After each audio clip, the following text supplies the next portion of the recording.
On July 31st, 1987, in a suburb of Richmond, Virginia, 8-year-old Joanna Chinnis disappeared. Joanna and the man at the lake that day are portrayed by actors, but the rest of the people involved have returned to help us tell her story. I think from the beginning, it was like being in a bad dream. Everything seemed to be in slow motion. It was a beautiful day, and Joanna Chinnis wanted to go fishing. She was new in the neighborhood, so she went by herself to the lake behind her house. Joanna was not the type of child to not check in. She's always really good about checking in. I didn't have to worry about her whereabouts.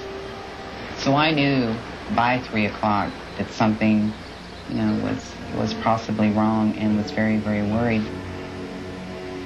When Joanna didn't return, the Chinnis family began searching the neighborhood for her. But what Cindy and Carl Chinnis didn't know was that there was a stranger around the lake that day.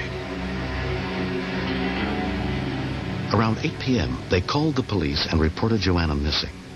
Chesterfield Emergency Services, Walpole. I'd like to report my 8-year-old daughter is missing. Cindy and I kept looking at each other and not believing it. The Chesterfield police arrived within 10 minutes and were quickly joined by search and rescue squads, concerned neighbors, and special search dogs. And about 15 minutes later, special task force with the dogs had come to the house, and by that time I know there was at least 6 or 7 patrol cars out front. Nearly 100 people began searching for Joanna, concentrating on the lake where she had gone fishing. Rescue workers feared she might have gotten hurt, fallen in the lake, and drowned. They had brought in a dog that could sniff the top of the water for human scent. I knew she wasn't in the lake. I wouldn't accept it. The police told Cindy and Carl to stay home and wait in case Joanna called. I was scared. We both sort of hugged each other and said, God, don't let anybody hurt Joanna.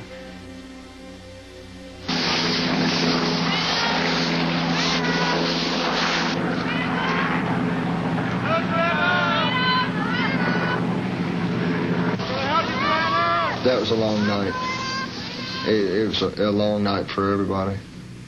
We were very grateful as far as the response of all the neighbors in the community that came out and stayed out all night.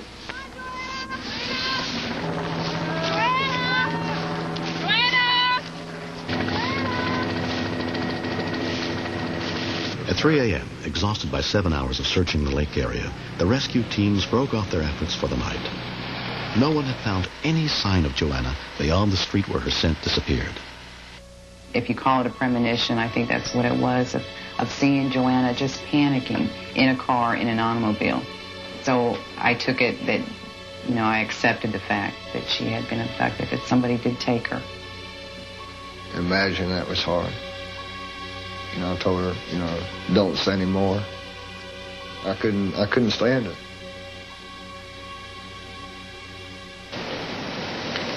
At 6:30 a.m., more than 200 people and dogs began to search again, this time over a much wider area. Joanna had been missing for more than 15 hours. Okay, what I'm going to do now is just give y'all a general strategy of the areas we're covering and then break it down and show you the individual tasks. And we're going to have you pick your own field team from the groups of neighbors that are around. We have searcher information sheets being run up now, so we'll have pictures for you all to take with you on your task momentarily. Emergency medical technician Gene Harris was in charge of one search team. We continued to search throughout the morning. We had no luck at all, no clues, nothing at all that indicated that a young child had passed through the area. And at that point, we were looking for an abduction victim. Brooks and her dog and Greg Peck went out to the Cornerstone Church area, and Beth and her dog and I went on a parallel grid to her in a lower swampy area. It was beginning to get dark when Brooks' dog, Buster, picked up a scent. Good girl. I heard Brooks yelling over the radio, status 2, which to us means I've found a victim and I need medical assistance. After 28 hours, Joanna was found lying in the woods, less than 2 miles from home. It was like being in a football stadium when somebody just made a touchdown. It was a big roar, and it was just a complete, relief that she had been found because the nightmare was over. it was finally over. But it wasn't over. Joanna was barely conscious and bloody from 3 stab wounds in her chest and 1 in her neck. They rushed to get her medical attention. What do you got? Got chest wound here. Okay. Yeah? Hold her just a second. Okay, I got Let's see what we got. Let's don't wait. Let's get going. Let's go, Dave. We got 3 new chests. At that point, she was holding on to my hand and just wouldn't let go. It was just squeezing as hard as she could. Okay, you're going to be all right now. You're inside an ambulance. It's all over with. Just relax. Everything's okay. For a while there, it was touch and go. We weren't really sure in the ambulance just exactly what the total extent of her injuries were. When I saw her, she looked so frail. I was afraid that she was going to die. I can't explain the way she looked.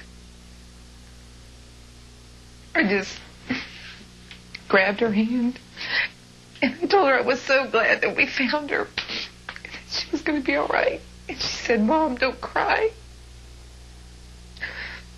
She was very, very weak. And, I remember it felt so good.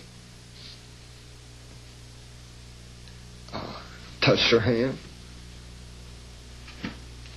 And that tiny hand, in my hand, it felt so good. Joanna was able to give the police a detailed description of her attacker. The man had seemed nice.